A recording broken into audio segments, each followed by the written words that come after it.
there's so much pressure on, younger folks. And I mean, younger now is like, it's such a sliding scale, but I mean, even my kids at 12, your kids are obviously a little bit older, but we didn't have that pressure. I didn't know if my next door neighbor was my best friend growing up. I didn't know if he was somewhere else with somebody doing something fun because there was no Instagram, there was no Facebook, right? It was like, oh, we're not playing today. Or in high school, I didn't know what everybody else was doing. I didn't really care that much because I didn't see it. It wasn't in my face all the time. And now I think if this younger generation isn't focused and checking in on their values, their thoughts, their goals, their habits and the people they're hanging out with, they don't do those check-in points, you really can get off track, like dangerously off track.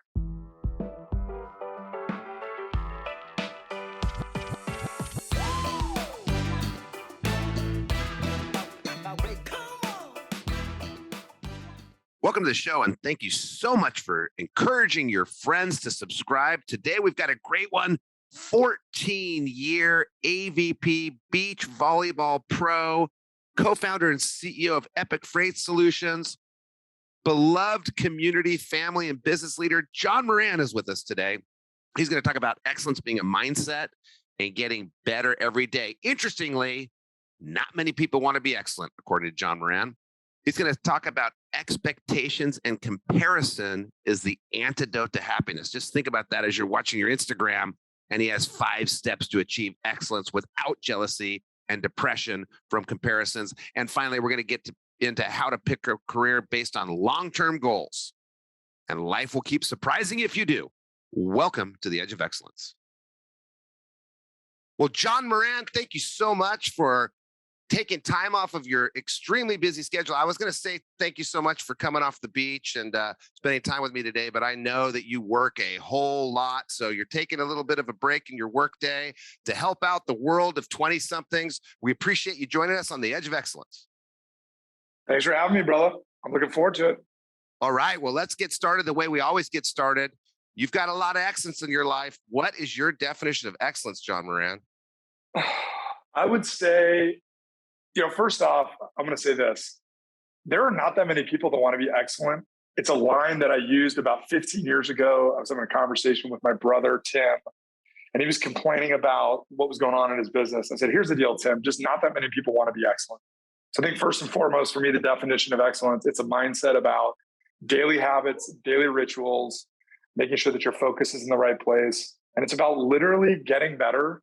It's so cliche, but for me, Matt, it's about getting better every day. Be better today than you were yesterday, and that constant incremental improvement over time, you can't help but win. So I guess for me, that's kind of what it would be about. But first, it starts with the mindset to be excellent. And there's not a lot of people that want to do it. They don't want to work that hard. So you could start off being the absolute worst at something. And if your mindset is, I'm going to get excellent at it, and you work at it every day, eventually, it may take 30 years, eventually you'll be excellent at it. Yeah, I mean, Matt, I played professional beach volleyball. I didn't touch a volleyball until I was 17 years old. Oh, I didn't know that. I was awful. And when I mean awful, I mean literally my brother had to call. My brother went to high school with my high school volleyball coach. And my brother had to make a personal phone call to the coach and say, would you mind putting John Edward, which one of my middle names, would you mind putting him on the team? And I went out, and I don't think I played but maybe 10 minutes my junior year in high school volleyball. I was dreadful. Couldn't swing at a ball, terrible coordination. It's just a different sport. It's a rebound sport because everything rebounds off your arms, rebounds off your hands, And but if you fast forward from the age of 17 to the age of 24, I just worked exceptionally hard every single day. I mean, literally every day, touched the volleyball. I did something to make myself a little bit better. And before you know it, 7.5 years later, I was playing in a professional beach volleyball tournament on the AVP. So I really do think that, it starts with the mindset, and then it starts with the work ethic.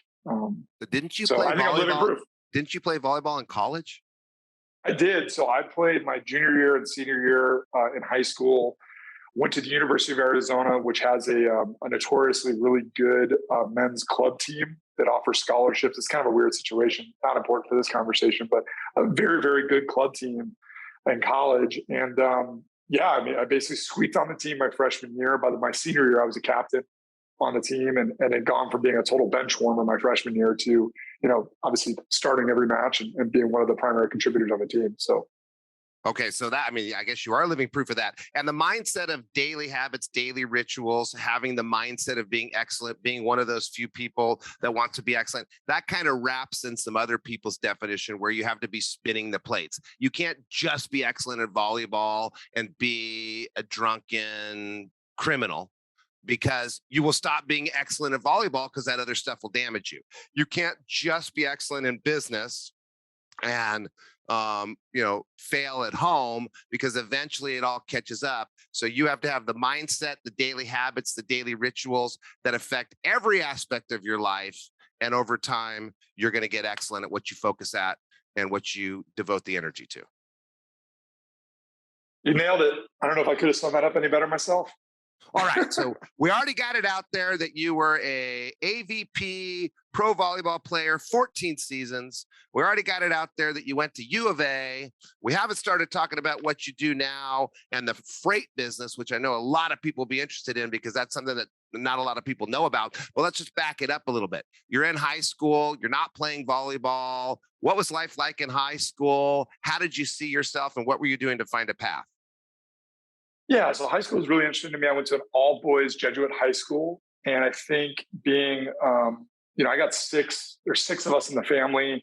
I'm the fourth boy, so I had three older brothers. I would say for me, growing up was a little unique because I come from, the fourth of the boys, went to an all-boys Jesuit high school, and where I'm going with this is the competition. So high school to me was all about, like, I felt it when I stepped on campus my freshman year.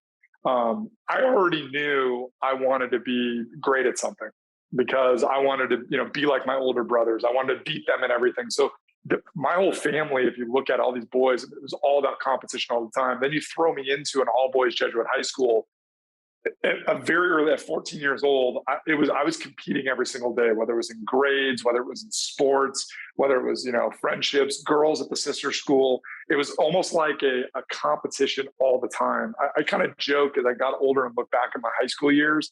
I didn't realize it until I got much, much older, but I spent so much time being a human doing. I probably missed out on being a human being for those 4 years of high school, but I was constantly busy, man. I was playing sports, honor roll, National Honor Society, all that stuff. And that was kind of my high school. My high school was actually, there was a lot of pressure in high school. For me, I was in a pressure cooker like all the time. It was a pipeline to a bunch of Ivy League schools. It was kind of weird competitive environment in my high school, but that would kind of define my 4 years at school. So interesting. If you go back to that definition of excellence, you have to have the mindset, you have to want it. So you got to play the cards you're dealt too, right? So someone with the fourth of six boys could look at that competition and look at it differently. Like, I never was good enough. I always had more to do. Someone was always doing better, which I'm sure was happening, but you're looking for the role models. You're playing the cards you're dealt well. You've maybe had a little chip on your shoulder that you didn't waste. You used it for your own benefit as you went through high school. And I think that goes to that mindset. You have to have the mindset of wanting to be excellent. And then you have to have the mindset, and maybe it's the daily habits and rituals that you have of identifying the constructive elements of what's surrounding you. You could read exactly what you just said two different ways. And another person would have been in the same boat and really sucked at everything and given up because their brothers are kicking ass everywhere and the school is so great. So interesting that you chose to use the competition, play the cards well, use the chip on your shoulder. Yeah, the chip on the shoulders are really, that's a great way to put it, Matt. I would say you actually touched on it. I think one of the greatest, unfortunately, one of the greatest questions we ask ourselves as humans is, are we enough? And I use that to fuel me. Call it a chip, if you will. But for me, I was constantly asking myself that question, am I enough? And while I've said a lot of times, like, expectations and comparison are the antidote to happiness, unfortunately, there was a lot of expectations and a lot of comparisons. When I was growing up, I compared myself to my brothers all the time. My brother, Tim, who was the closest to me in age, starting middle linebacker on the high school football team. My brother, Pat, incredibly successful entrepreneur immediately out of school. So, I think I was constantly, and then put together the group of people I was with at this elite all boys Jesuit high school there in Phoenix, Arizona. And man, it was like, I was constantly asking myself, call it a chip, if you will, but am I good enough? Am I good enough? What can I do more? What can I do more? And it really fueled me, and it fueled me positively. I think you're right. It could have gone the other way. And I certainly could have crumbled or folded like a lawn chair. But for me, I kind of thrived in that environment for some reason. Yeah, that's the direction I went with it. For some reason, because of the mindset, right? So, and Yeah, I love that. I mean, I was just going to say, go ahead. No, go ahead. I think what you're going to say is expectations and comparison are the antidote to happiness. And young kids need to understand that. I think in today's social media environment, where they're constantly being bombarded with images of their friends on these amazing vacations, or their cars, or that perfect shot that they took at a party overlooking Vegas, when they're 18 and their parents, like, it's ridiculous. And I think young people specifically get in this horrible hole and this pattern of evaluating themselves and comparing themselves to people they see on social media and their friends. And just, you and I both know, man, and I think probably our age and our experience, that's just not the truth. That's not reality. But you went both ways with it. So, and I love that. Expectation and comparison is the antidote to happiness. Yet, you and I, both of us, for the first part of our life, wanted to do more, wanted to get to where that person was, wanted to best that person. So it helped us. Now, while we were going through it, maybe we weren't as happy as we could have been.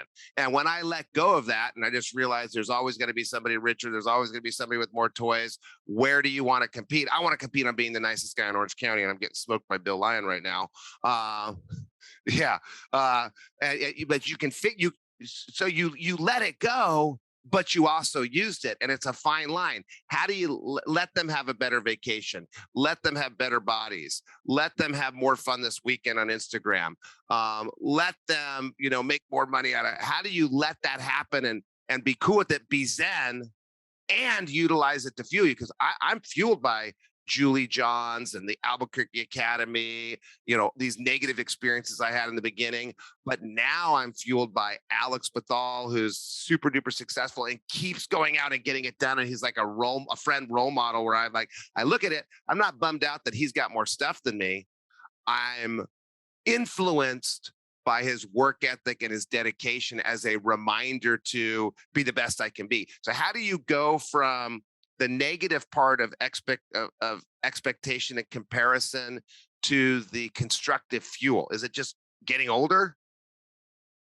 Yeah, I mean, experience obviously is a great teacher. So here's something that I have. For me, it boils down to kind of 5 things. I call it the 5x5 rule. And this, if you can focus on these 5 things and really hone it down, I think you'll get to a place where you're focused more inside and opposed to less outside influences. And that is, I think the majority of us, and I learn this a lot later in life, as you have as well, Matt, but we are the combination of, I kind of think, five primary things. Now, these 5 things might change over time as you go through, high school to college and post-college into your married life and kids and all that stuff. But it really, we as humans, if you can focus on these 5 things, I think it helps you get away from the comparison expectation, gets you more focused on what you're trying to accomplish. And that is, they always say you're basically the sum of the 5 people you're closest to. I totally disagree with that. I think you're actually the sum of I think you're really the sum of 5 things. I think you're the sum of your 5 primary values in life. So really sit down and think about, what are my 5 primary values? They could be health, it could be integrity, it could be courage, it could be adventure, it could be something spiritual. But take a look at your 5 top values, start there. And then from there, what are the 5 primary thoughts you give yourself on a daily basis? So am I enough? Do I love myself? Am I calm and confident? Am I passionate and positive? What are those 5 mantras, those 5 primary thoughts that you tell yourself literally every single day? Then it comes down to your goals. What are the 5 primary goals you have? And they could be on a daily basis, weekly basis, monthly, quarter, or yearly. This isn't a goal setting session, but however you want to divide your goals down. Then it's the habits. Your 5 habits every single day. If you want to, we are the sum of what we repeatedly do.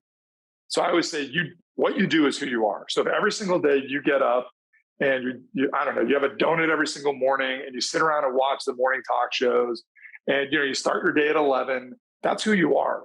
So what you do is who you are. And so you show me people's routines, their 5 primary habits in a given day, and I'll pretty much tell you what kind of person they are, where their trajectory is headed. And then the last piece, which is critically important, and again, I think it's too simple to narrow it down to, you are the sum of the 5 people you're around. But that is one of the 5 contributors. So it's values, it's thoughts, it's goals, it's habits, and then it's people. Now you take a look at who are the 5 primary people you spend the most time with in your life.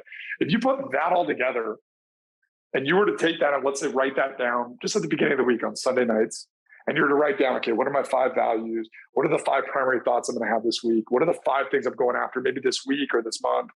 All right, what are the 5 primary habits I'm going to do on Monday morning, Tuesday, Wednesday, Thursday, so on and so forth. And then who are the people close to me in life? If you just did that, if you did that sort of introspective check-in once a week, what happens is you start to focus a lot more on what you're doing, what you're thinking, what you're going after, and a lot less on getting on social media and going, oh man, they're in Tulum this weekend.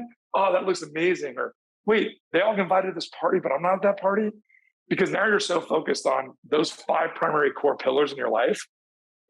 I'm telling you, you do that for a month, you do that for 2 months, the comparison, the expectation starts to fade a little bit, and you start to compare and expect stuff of yourself and less of outer influences. Does that make sense?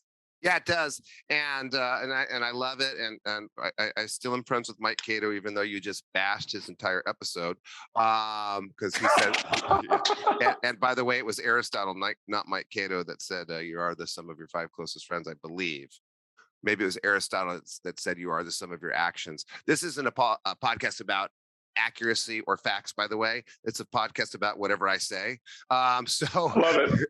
Yeah. By the way, if it comes down to a matter of opinions, it's your show. So you're always going to win. My opinion. I edit out opinions that disagree with me, which isn't true actually, because you are the sum of your 5 values. Kindness is one of my values. I haven't been acting kind lately since COVID. I've been hanging out with people that have been aggravating me, and I forgot my value isn't to be right. My value is to be kind.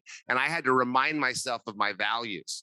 And I have to remind myself every day of my thoughts. And I think good things about myself and my wife before I get out of bed.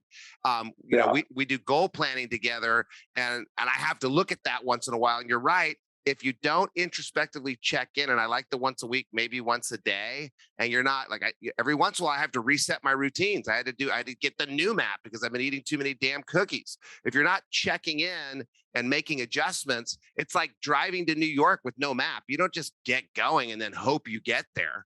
You got to check in, because next thing you know, you're in Texas in the wrong place. You got to get back on the right freeway.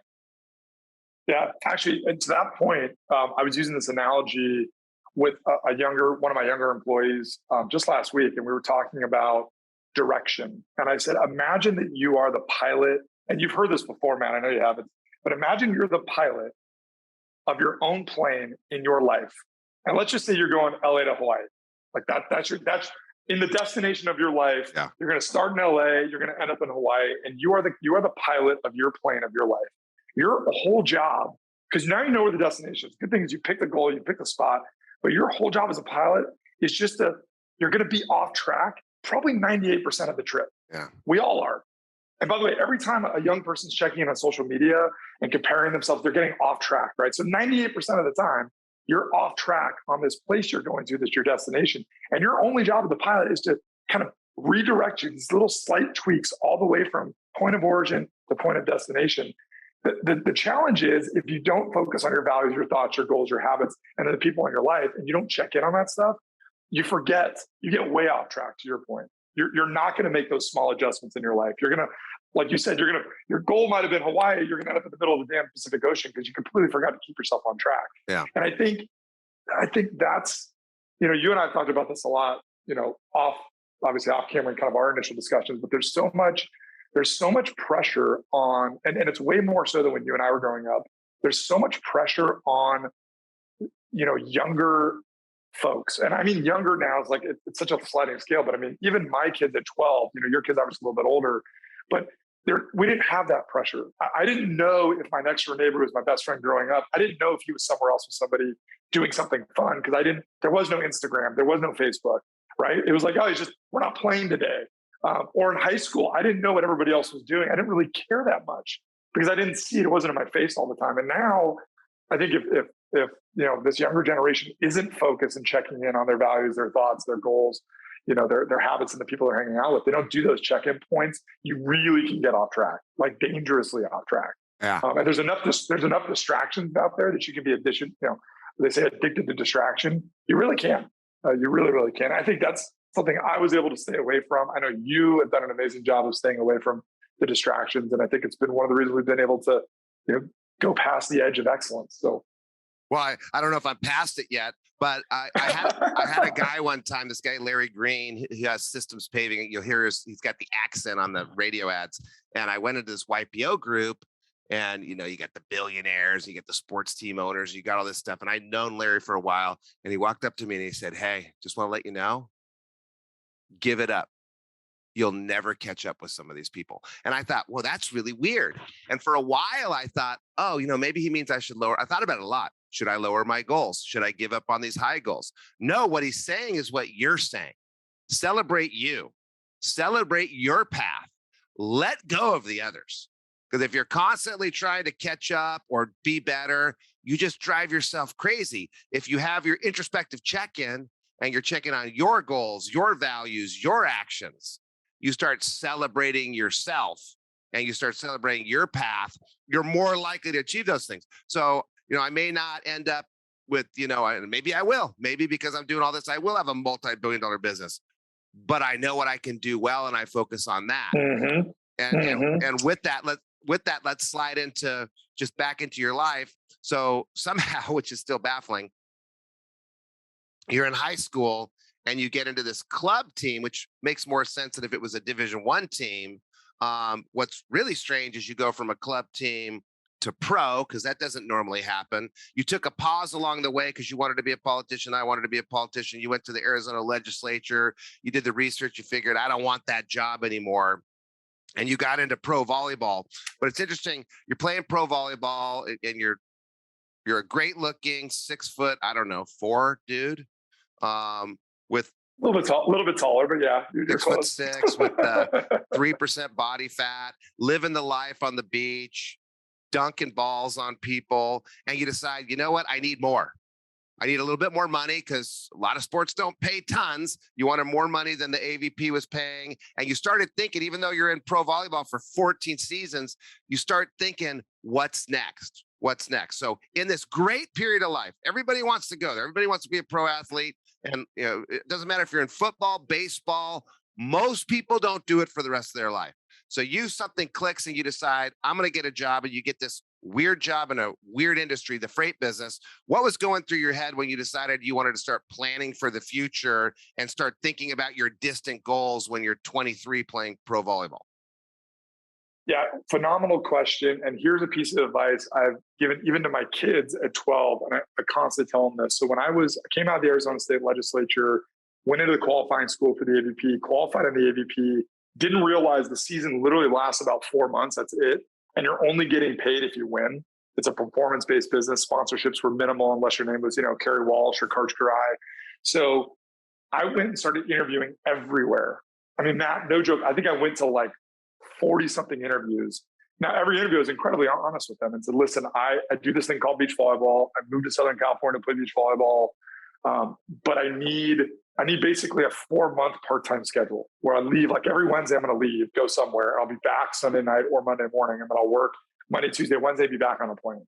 Well, as a 23-year-old kid, there's not a lot of places that want to hire you like that. So, but the thing when I was looking at industries, I only wanted to be in an industry. That's what I tell my kids. I only wanted to be in something that was residual based. And what I mean by that is I didn't want to go into a business. I knew I wanted to do sales of some sort because it offered the most flexibility, not because I thought I was a natural born salesperson. But if you look at the jobs, I needed something with a ton of flexibility that you could work off hours, different hours. And so I knew sales would provide that level of flexibility, but I only wanted to go in sales if it was residual. So the analogy I use is real estate agents, really top real estate agents, they'll sell a house, get a big commission. But once they sell the house, it's a one and done. Now they're done. They got to go sell another house and then another house. Now I get it as they get bigger, they get referrals and things like that. But literally the concept that I always use is I would rather instead of getting $10,000 to sell a house, give me 10 cents. But every time the resident opens the front door, I get a penny for as long as they live in that house.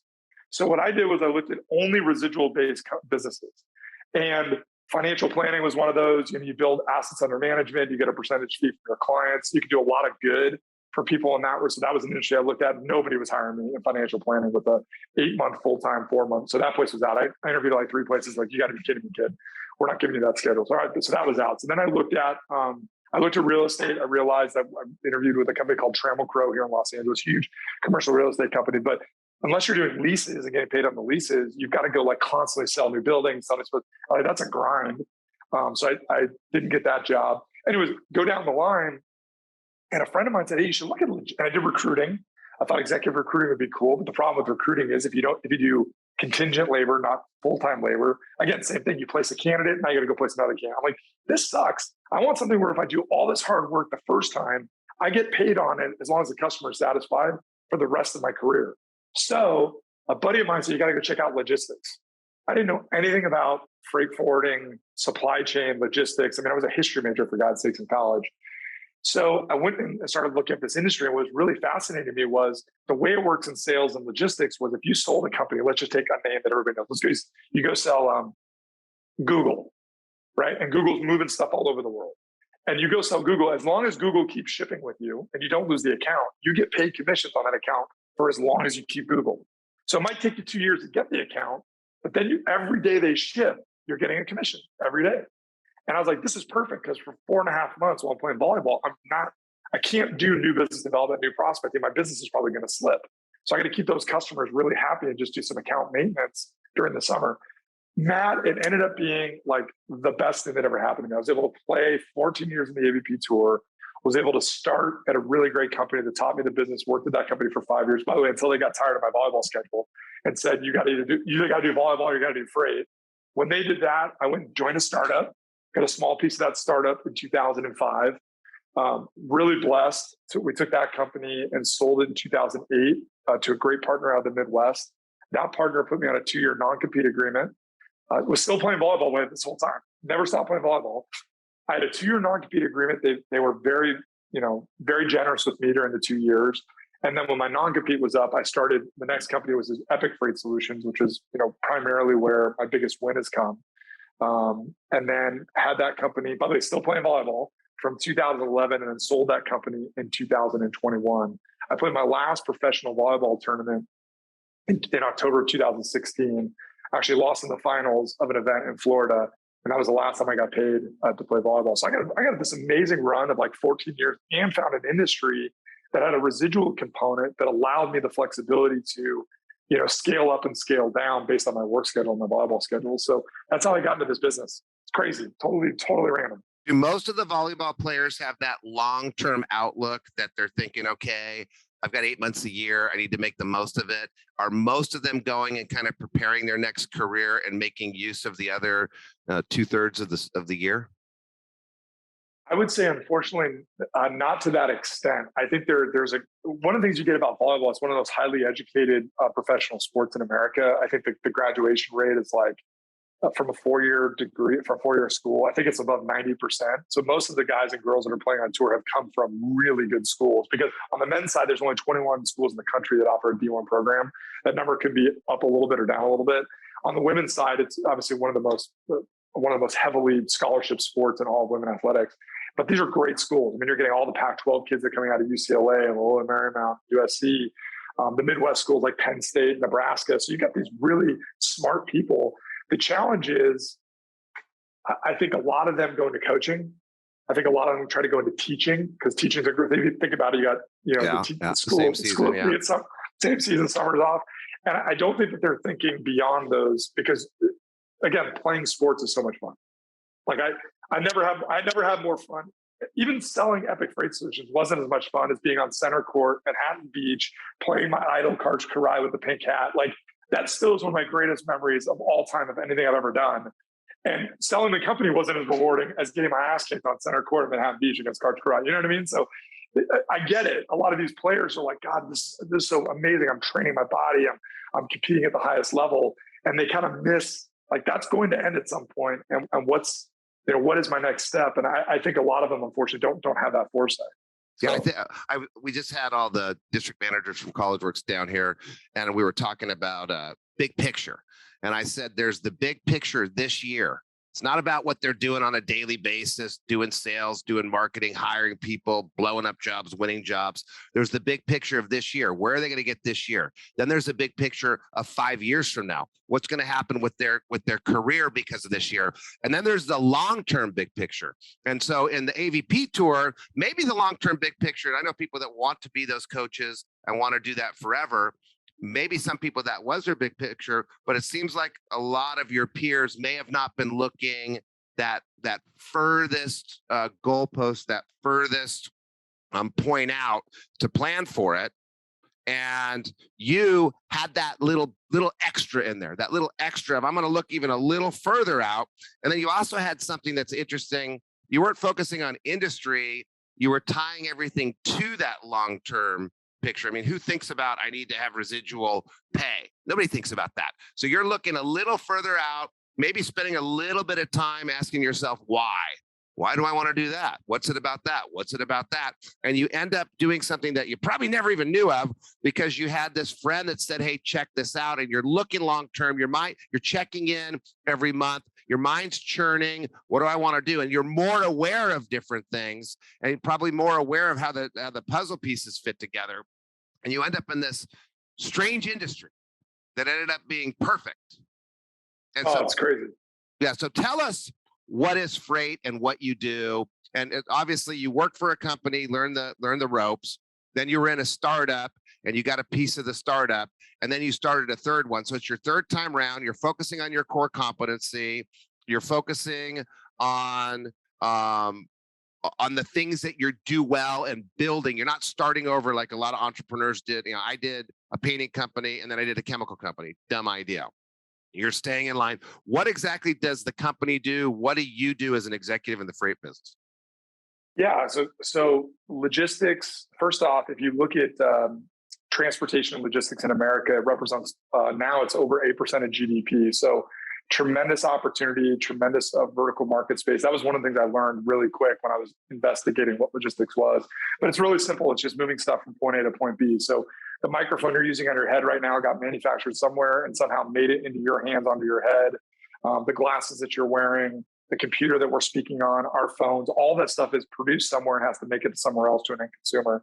And so my job, the companies I've worked for is basically coordinate. And I've always been in a freight forwarding role, so we don't own any assets, which is another kind of a longer story. But basically, we coordinate the pickup of goods from point A to point B. So I'll give you one of my and I think it's okay to mention their name, but one of my larger personal clients is SpaceX. SpaceX is obviously a name that's in the news a lot. So I use that name not to impress anybody, but to give you some context so that I can use a real world example. So SpaceX. By the way, you already impressed them with the 6.73% body fat. I wish. And we're not using the video. They'd be really impressed if they could see the video. Oh, Jesus. Oh, man. Anyway, so I think, SpaceX is manufacturing all over the world. And our job is to basically coordinate with their vendors and their manufacturing facilities that they're utilizing and get that product from point A to point B. So it could be moving something from Shanghai inbound to Redmond, Washington, which is one of their facilities, or it could be moving something, via air or ocean into Hawthorne, which is one of the primary campuses for SpaceX. So it's just coordinating those moves for the clients via air, ocean, truck, and rail. And those are the four primary ways we move the freight. And it's been a really, fascinating journey to learn about this business. I didn't realize when you think of transportation, logistics, and supply chain, it's in everybody's mind now because during the pandemic, nobody could get anything because the supply chain was broken. But prior to that, nobody really paid attention to logistics and freight. And now it's becoming a really big part of most companies in their strategic plan. Yeah. So you were focused long term when you're in the AVP. You're looking at all this extra capacity you had. You start doing research, and it's not the industry, it's the tie to your goals. So logistics as an industry, I don't even know what you just said. You coordinate goods from point A to point B, air, boat, whatever. Is it in cardboard? Is it plastic? Doesn't matter, right? As an executive of that industry, you're focused on client relations, just like every industry, sales and the sales pipeline, just like every industry, operational execution, just like any industry, finance. So you could be, if you're listening in your car right now at 1.5 speed and you're not the salesperson type, but you're the finance person type, or you're not the finance person type, you're the operations person type. Maybe you go look at logistics because you haven't thought of it before. There's a place in logistics for every type. And as an executive, you got the same skill set as me, the same focus as me. You're organizing people, you're organizing sales, you're managing relationships. What are you doing as the head of that company? All of that, right? So it's I think as an executive, when you're the CEO, your number one responsibility is to create this is my personal opinion. So the first thing you do as an entrepreneur is you got to put kind of the money and those goals and stuff aside. And our only job is to create an amazing vehicle for people to grow, develop, and help support your customer base. So people are the most important asset to any company. I still believe that today, despite innovations with like the iPad, iPod, all this stuff, these great products, it all comes down to people. So as an executive, my job is number one, create an amazing work environment. So company culture is paramount. I want people to feel like they come here, and no matter how long they sit on the bus with me towards our destination, that I'm leaving them better than I found them. So number one, company culture, my number one. Like that's strategically my vision. How do we grow the company? Revenues, all that good stuff. But it's how do we support our people? How do we create an amazing environment for them to work in? That's number one. Cash management's really important. Client, basically acquisition and retention, critically important.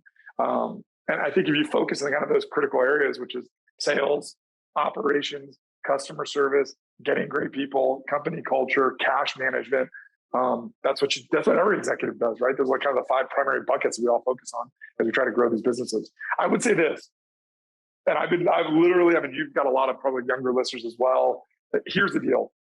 Logistics is an absolute hidden gem in the American economy, like bar none. It is not going anywhere.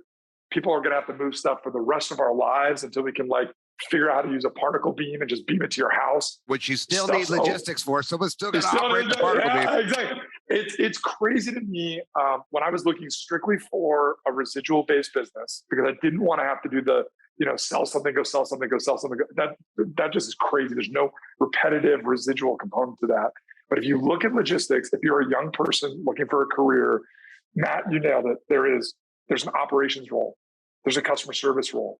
It's incredibly finance heavy. Cash management is one of the biggest problems for every freight forwarding business, because you've got to outlay the cash to the carriers before the customer pays you. So cash management is critically important. There's a huge HR component because it's all people. There's so much stuff you can't automate in logistics. And then the market size, contract logistics market size, almost $200 billion in America. In America, there's not that many markets that are that large. So it's a real hidden gem. I think there's a lot of younger people that should be looking at it. Here's what I will tell you. There's an incredible opportunity for talented, well-spoken, well-planned, well-thought-out people in our industry, because kids are not going to school saying, I can't wait to graduate and go move boxes for a living. They're just not doing it. They want to go to these sexier industry stuff. Huge untapped market for good, young, talented people that come in logistics, big time. And logistics has been around since the dawn of time, since the invention of the wheel. That's right. Before the invention of the wheel, and it'll be around forever. So if you're looking for job security, Hudson Baldwin, my biggest fan is Hudson Baldwin. I don't know if you know Sean Baldwin from Emerald Bay. And there's a lot of that volleyball, great abs, go to USC. What am I going to do next? Hudson Baldwin, if you're listening, logistics has a home for you. Anything you do, you can do it in logistics, and logistics will be here forever. So are you surprised by where you're at now? When you go back in time to high school and you pick up your first volleyball, you go back to the AVP days? 100%. I mean, if you had told me when I picked up a ball at 17, if you would have told me that I would be playing on center court, Manhattan Beach Open, against Karch Karai, who's the Michael Jordan of our sport, greatest player of all time, and that I would be facing off against him, right? I was a kid growing up playing basketball, running cross country, volleyball was nowhere on my radar. But that I would not only play against Karch, but then go on to have the kind of career that I did, working full time, mind you. I worked from the first year I worked on the AVP, from the first year I made the AVP tour. I mean, my first years in the industry, I was working 50, 60 hours a week in the off season. During the season, I'm working 35, 40 hours a week and cramming it into 3 to 4 days a week while I'm playing. If you had told me that I would have the career I had on the AVP, be able to build 2 companies, exit both of them, honestly, it's even with, my drive and my focus and the goal setting and all that, I actually surpassed even my wildest dreams. if you could believe it. Like, it's crazy. I mean, I got to play in Hermosa Beach and Center Court, got to play with Evander Holyfield, got to play volleyball in a celebrity match, like with my kids there, right? Holding my son. Like, it's just crazy stuff that happened to me in my life that I could have never dreamed of it. I didn't think that would be possible. So a lot of times, back to this Instagram thing, you're sitting there and people start to feel a little hopeless, right? Everybody else's life is better. Mine sucks. Or, God, the best days of my life were high school. The best days of my life were college. You've had some good days. I've had some good days. But life keeps surprising you, right? Life keeps surprising you with an even better. And I know of a couple even betters coming down the pipe for you. There's going to be some even betters. How do you stay patient? And how do you stay faithful for the even better when you already have things going pretty well? Now, that's a spectacular question. If you're putting me on the spot, I just go back to the basics. I go back to my 5x5 model, my values, my thoughts, my goals, my habits, my people. It keeps me patient. It keeps me grounded. It keeps me a little more present, because that is something I certainly struggle with, especially when I got on tour the first time. Is, I wanted it now. Like, once I finally qualified for the AVP, I wanted to win now. I wanted to win now. And I had to learn how to win. I had to learn how to practice properly, eat right, work out, all that stuff. And I would say nowadays, having gone through that experience, I just go back to my 5x5 model. I'm really, I don't get too far out ahead of myself. I think you're an incredible resource for folks that are looking to do the planning, the teaching. You obviously helped me and Robin with our couples planning trip, which was incredible. And I think having those goals and things out in the future is great, but really for me, it's about going back to that 5x5 and just the daily habits, the daily values, the thoughts I'm using. And that tends to do me pretty well. By the way, when I get away from that, we all do. Like, I'm not a robot. There's Sundays that come around, I forget to do my book and I forget to do my goals and stuff like that. And I always feel like I'm off for a few days when I don't do it. And so that's always a good reminder for me to check back in and get back to the planning and the goal setting and all that good stuff. And that helps me be patient.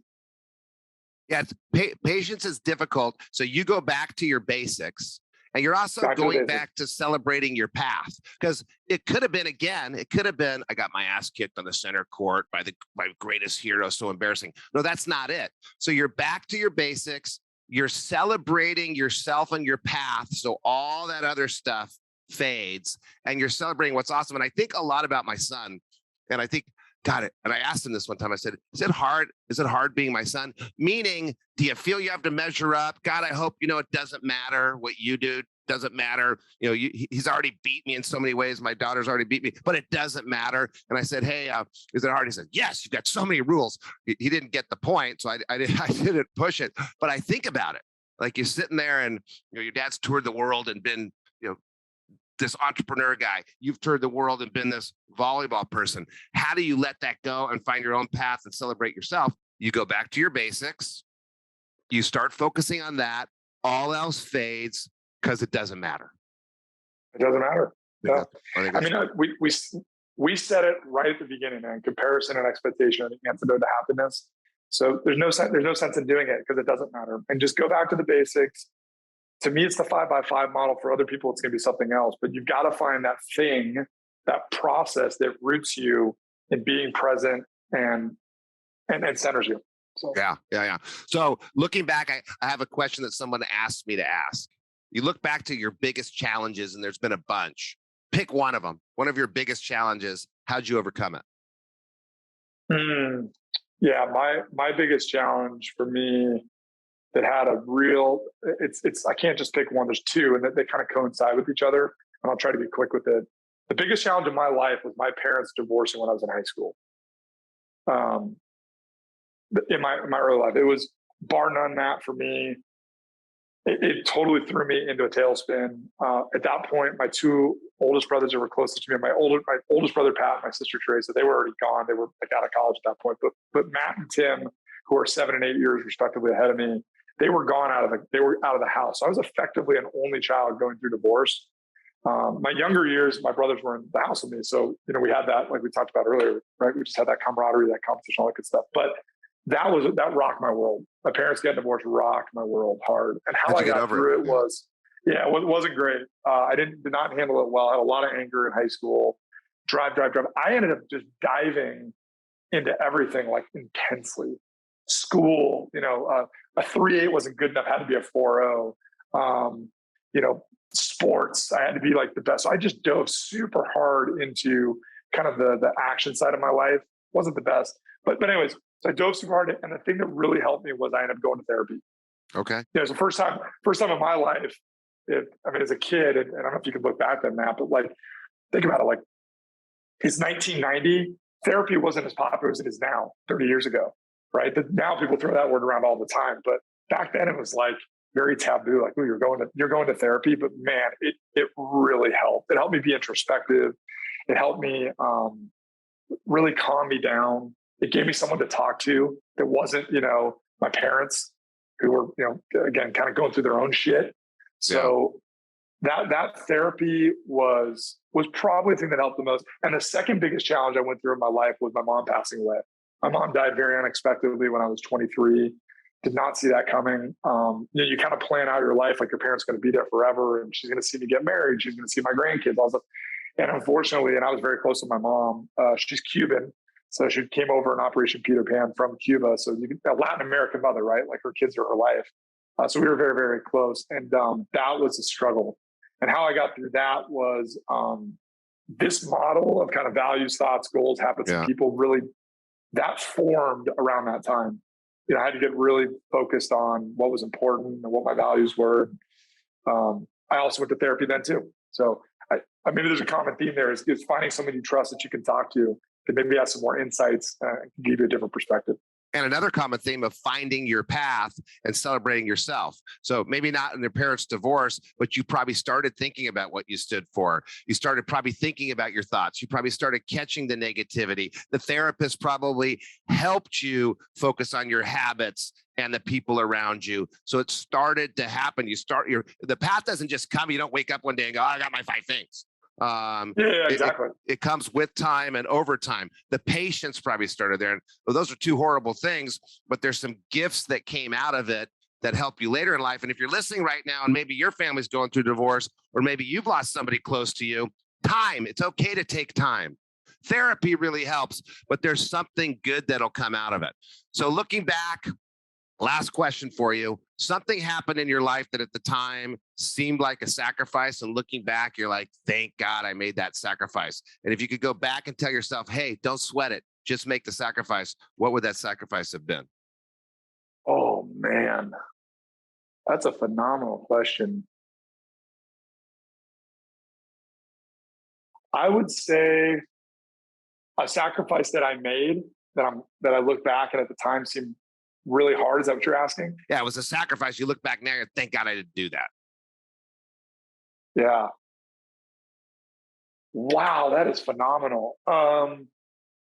You know what it was? It was I had an opportunity to play for USA Volleyball. I don't have a lot of regrets, but one of them, one of the things I thought was a regret at the time was I had an opportunity to play for USA Volleyball down in Brazil. And what I did was I ended up passing on that opportunity. It was a huge sacrifice. But what it did do is it allowed me to, what happened was my employer at the time was not thrilled about me going down to Brazil for 2 weeks to play volleyball. And I look back on it, I was like, man, what a horrible sacrifice. I didn't get the chance to play for USA Volleyball. But if I'm being honest with myself, it was a really good decision to make that sacrifice because, one, it taught me about responsibility. I would have gone down there and won that tournament. Yeah. I probably would have got my ass kicked and then just partied for 2 weeks in Brazil. And so it taught me a lot about sacrifice. It taught me a lot about priorities. My employer at the time was thrilled that I didn't go on that trip. I ended up, quite frankly, with some relationships there that were really strong. I ended up with a trainer, a workout trainer guy that ended up helping me in my career. So there's a lot of these like unintended consequences by not going on that trip that ended up working out really well for me. And I ended up, again, my employer at the time was thrilled that I ended up staying. I'm sure that helped me elongate my career at that first place. There was a workout guy that I was working out with that was a trainer that took me on during that time where I would have been out of the country. So there were some things that it was a good sacrifice. It was the right thing. And I think a lot of times, like this instant gratification that we all live in, we have a hard time saying no. I don't know if you felt that way, Matt, but like there's so much optionality now. There's so much that you can do. And as we've been more successful in our life, we have like so many more things that we can do that are available to us. The ability to say no to things, say no to people, say no to opportunities, it's really powerful. And it can really ground you again back into your true values, your true goals. That's what I was going to say. So, that was my realization right here, because I was thinking about my sacrifice similar to your sacrifice. That action didn't align with our values, because deep down inside, mine was going to go to Spain. Deep down inside, hard work, contribution, love, commitment to my commitments. Those are your values. Those are my values. You weren't living those values going down to Brazil. Deep down inside, you knew it. So you stayed and lived your values. You stayed and followed your 5-step plan, and you end up happily ever after for one less trip to Brazil. Well, John Moran, it's been fantastic. I really appreciate you making time to come on the show. I really appreciate you sharing all this insight and the little packages that you put together. So much easier to remember this stuff when you put it in a package. Thank you so much for coming on the Edge of Excellence today. That was awesome. Good to see you, my man. Take care. Take care.